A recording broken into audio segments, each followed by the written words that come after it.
अस्सलामुअलैकुम रहमतुल्लाहि व बरकातहू। दोस्तों, कैसे हैं आप लोग? उम्मीद करते हैं कि आप तमाम लोग ठीक ठाक होंगे, खैरियत से होंगे। आज की वीडियो में हम कुवैत की कुछ बड़ी खबरें जो आ रही हैं आप लोगों के साथ शेयर करने वाले हैं। तो अगर आप कुवैत में रहते हैं, कुवैत के हालात वाक़यात से बाखबर रहना चाहते हैं तो इस वीडियो को आप शुरू से लेकर आखिर तक जरूर देखें, क्योंकि ये वीडियो आप लोगों के लिए काफ़ी ज़्यादा बड़ी और इम्पोर्टेंट होने वाली है।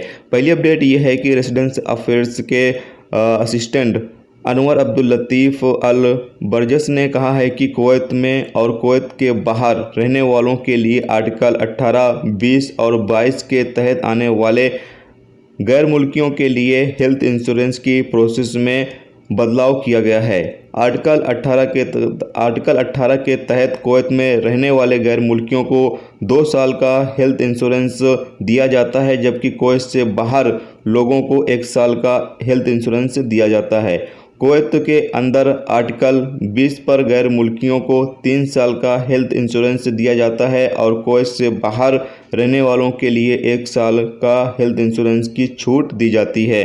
आर्टिकल 22 के तहत गैर मुल्कियों को 2 साल का हेल्थ इंश्योरेंस दिया जाता है जो कुवैत के अंदर मौजूद हैं, जबकि जो लोग कुवैत से बाहर मौजूद हैं उनको 1 साल का हेल्थ इंश्योरेंस दिया जाता है। तो ये हेल्थ इंश्योरेंस के हवाले से नई गाइडलाइन, नया कानून जो है वो जारी किया गया है।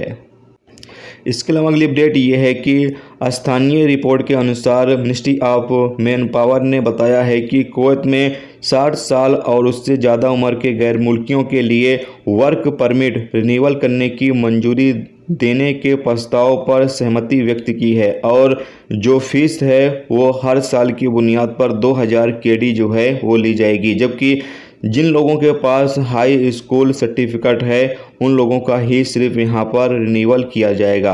खबरों के मुताबिक बुध को हुई बैठक में इस प्रस्ताव को मंजूरी दी गई है और कहा गया है कि इस पर जो आखिरी फैसला है वो ईद उल अधा की छुट्टियों के बाद ही जारी किया जाएगा। यानी कि अभी सहमति जो है वो व्यक्त की गई है, लेकिन अभी तक आखिरी फैसला जारी नहीं किया गया है। ईद की छुट्टियों के बाद जब बैठक होगी तो उसमें जो है इस पर फैसला जारी कर दिया जाएगा कि कुवैत में जो अजनबी लोग हैं जिनकी उम्र 60 साल से ज़्यादा है उनका वर्क परमिट रिन्यूअल किया जाएगा और हर साल की बुनियाद पर 2000 केडी जो है उनकी फ़ीस लगेगी।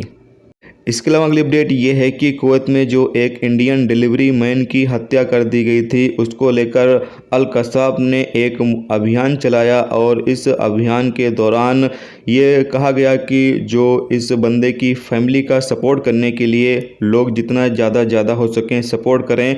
तो पिछले 18 घंटे के दौरान 30,000 कुवैती दिनार जो है वो इकट्ठा किए गए हैं। यानी कि अल कसाब के जरिए 30,000 कुवैती दिनार जो हैं वो इकट्ठा किए गए हैं जो शेख बासा था उसकी फैमिली के लिए। तो ये पैसे जो हैं उनकी फैमिली को जो है वो भेज दिए जाएंगे। तो अल्हम्दुलिल्लाह काफ़ी अच्छी बात है कि अल कसाब न्यूज़पेपर के जरिए एक अभियान चलाया गया जिसके नतीजे में 30,000 कुवैती दिनार जो हैं वो इकट्ठा किए गए हैं ताकि उसकी फैमिली की जो है वो कुछ मदद हो सके। तो ये एक बड़ी खबर थी, सोचा आप लोगों के साथ शेयर कर दिया जाए।